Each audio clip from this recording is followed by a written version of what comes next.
Welcome to Samba Samba. Enjoy the video. In this video, I will explain how to use your Apple Watch Series 9. First, pair your watch with your iPhone using the Watch app.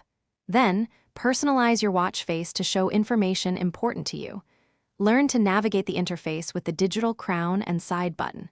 Finally, set up Apple Pay for quick, secure payments right from your wrist. This initial setup takes only a few minutes.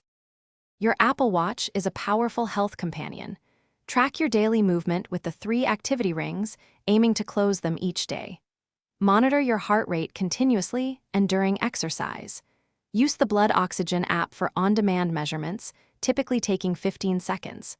Additionally, record your sleep patterns to gain insights into your rest and improve overall wellness.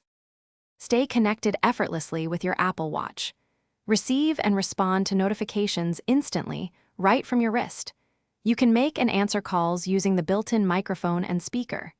Send messages using dictation, scribble, or convenient quick replies. Plus, easily control music playback and manage other smart home devices with simple taps. Unlock even more potential with advanced tips. Explore the App Store for thousands of new applications to enhance your watch's functionality. Use Siri for hands-free assistance and quick commands, like setting a timer for 20 minutes. Adjust settings for optimal battery life and privacy. Finally, discover new watch faces and complications to personalize your device to your unique style. Thanks for watching. Consider subscribing if we helped you.